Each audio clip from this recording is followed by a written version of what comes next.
Good evening, all my little Pokemons. Mewtwo here with you tonight, feeling princessy.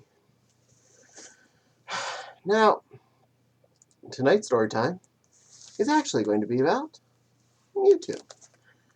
And something extremely recent. The fact is, recent as today's events. But we'll start a little bit further back. So, right now it is, as I'm recording this, the end of the first week of March, Friday, the 5th. Now, by the time you watch, it's probably going to be a couple weeks later at least. So, sorry, I can't make time happen immediately. Anyway, as I'm recording this, I had been trying my best to help clean up the downstairs because my sister is going to be temporarily living with us and her boyfriend while they're searching for an apartment in the area. So, being the good brother and all, I'd offer my spaces for them to exist in and to be at while they apartment shop so that they don't have to do it from a 5-hour away drive. So one of the things I obviously was doing was getting a little bit of that extra fursuit stuff out of the living room.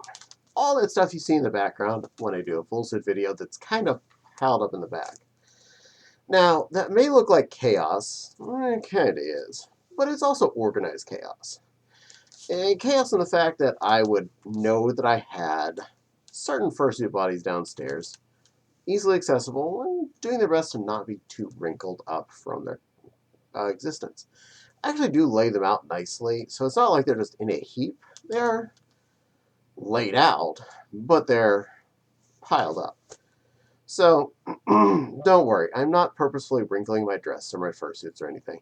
If anything, I'm doing my best to keep them as nice looking as possible.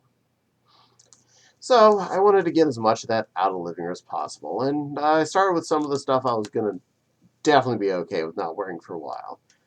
Like Barney and Baby Boff are in the back of the closet. I'm okay with that. I was kind of getting about phased out on those two anyway, so that was a little cleaning. And I took up some other big things, like Sister Vine's body's upstairs now. And she's big. She takes up a lot of space. And I was willed it down to the two bodies that were going to be downstairs for the moment was Daisy's and Caddy's, both of which are short pile fur, so they don't take up a lot of room, and one or two outfits that I could easily put on wow, that was bad. That I could just slip into without much hassle. And the opportunity to then bring down a dress on a day-to-day basis as need be.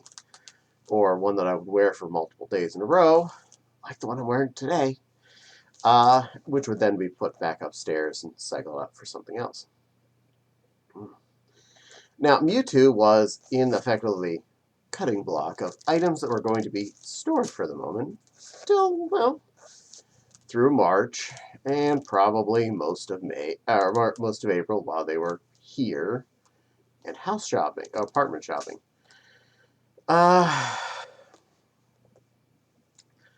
So I recorded some videos of Mewtwo's full body last weekend before I took him up, which I really enjoyed doing. I can't tell you how much fun I have putting this Pokemon on. But then I was like, okay, did it. Got one last little bit before he's put into the shelf for a while. I took him upstairs, and I put him in the closet. His body and his feet, not his head. Leave that down here so I could still partialize him. And, do the bathrobe, or I could have done this dress in particular, which I'm about to get into. So, the last 2 days, I did Daisy in this particular dress in different ways. And I was going to then put on Mewtwo, and I was just going to use the white fur hands that are scissors, but they're good enough. Most people don't even really pay attention to the fact that you don't see my alien bappers on those videos. You don't think about it. You're too busy staring at this to notice these aren't there. And I was like, okay, it's fine. It's all well and good. I can't take these off, by the way. They are totally part of the arms, so there's no way to get them off. I'm full suiting right now. His tail is under me. This always feels weird. Anyway, so I was upstairs working today because it's a work day, normal things. And I was thinking about, yeah, I'm going to put on Mewtwo and I'm going to put on that dress. And I just started to feel so depressed. I felt detachedly super bummed, like immensely bummed, the fact that I was not going to have the big old tail sting up the back end. I wasn't going to have my cute little alien bappers. I wasn't going to have my big thick hump and thighs down there. I was going to just be feeling like I wasn't all there.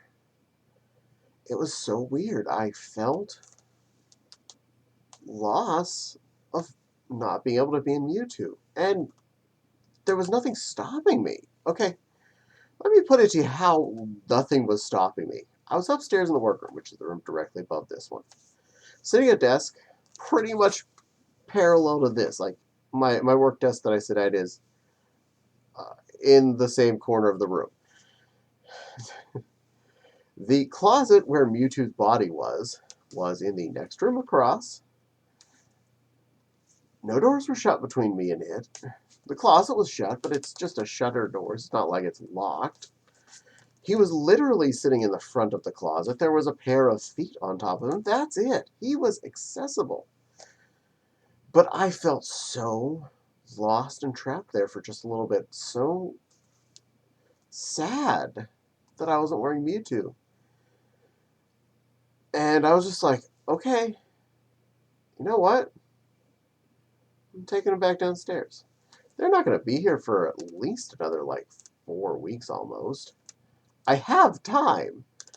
Nothing's stopping me from taking him back upstairs. In fact, I intend to try and do videos when they're still here anyway. It'd probably be a good idea to have him downstairs. He's one of the things I most enjoy being in. It would give me a good mental escape to be able to put Mewtwo on and be a Pokemon. Kind of having my own private space in the middle of what is no longer going to be effectively private space for a little while. So, the moment I took him out of the closet, carried him, about 10 feet down the hall to above the top of the stairs, so I remember to take him down when I went downstairs next, I immediately felt better, knowing that Mewtwo wasn't sitting in a closet being bored.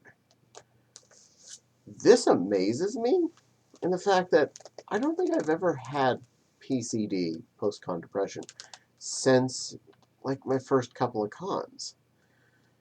That was a lot of years ago. That was back in like 2003 at my first convention, Euroference, number 9, I believe. I never felt that much detachment from my ability to have stuff, my ability to enjoy furry things. I always had it, my access. I'm not one of those people that had to hide it from my parents. I didn't have to pretend like I wasn't furry and I was sneaking out to go to conventions or anything. No, everybody around me knew what I was up to. I was pretty obvious. I was pretty honest. So, this wasn't a thing. This wasn't a problem.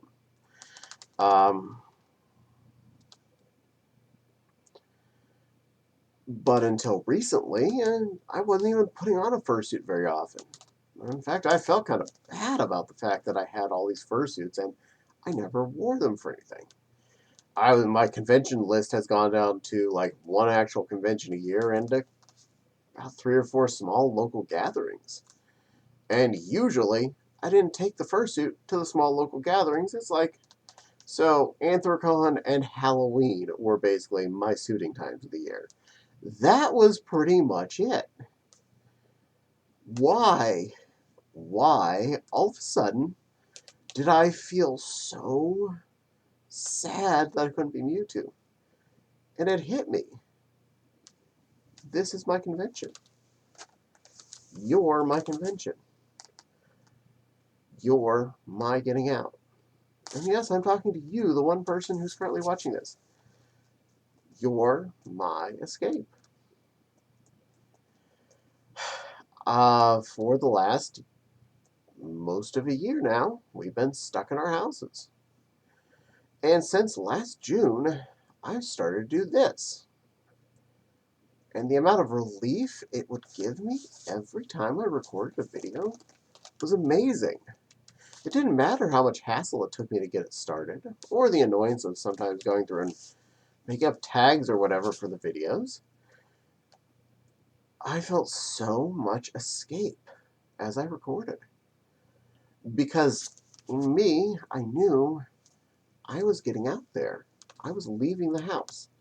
Digitally, yes, but people could see me. People could experience me fursuiting. And that's one of the biggest things that I love about a FurryCon is getting to put on a costume and going out there and interacting and being the entertainment, being the fun, and getting to have fun with the other people making and being the fun. I love seeing other costumers and getting to go up and hug them or play with them or toss a ball around or, whatever. Having fun in costume. Stealing someone's iPad and pretending like it's a giant iPhone and recording that me walking around a convention, pretending that I'm talking loudly and rudely, and man, that was fun to do in Susser.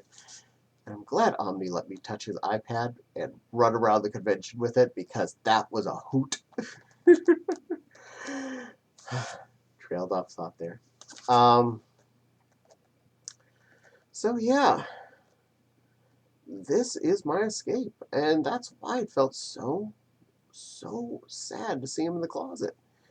Because the two suits I most run to that make me feel the most happy, the most comfortable lately have been Daisy the Rabbit and Susser, and Mewtwo here. Susser's in a lesser sense. Yes, Susser, Caddy, and Minnie, and Bursty, they all do help. But the two that I've actually meant the most, that I feel like I'm just being the most me, has been Daisy and Mewtwo. As well as I feel like I'm getting the most expression done, I feel like I'm getting the most out. And that's why they're the ones that I wear the most. So, yeah, go figure. I jokingly refer to this as my therapy on a day-to-day basis, but today it really hit me. This is my therapy. This is me getting some out time. This is my expression time. And for that, thank you. Thank you for being there. Thank you for watching my videos. You actually give me an excuse to do stuff. You're helping me be me better. So you, the viewer, thank you. Thank you for being there for me. Thank you for being there for me when I had a bad day, or when I don't feel like smiling myself. And sometimes putting this smile on, even when I feel like I'm crying inside, it's always good to know that someone sees me smile. And that does then make me smile. Maybe not right then, but it does work. I appreciate you. You honestly don't have any idea what you mean to me as a viewer. And I want to say thank you. From the bottom of this pokey heart, thank you for just helping me be better, helping me smile, helping me make it through everything.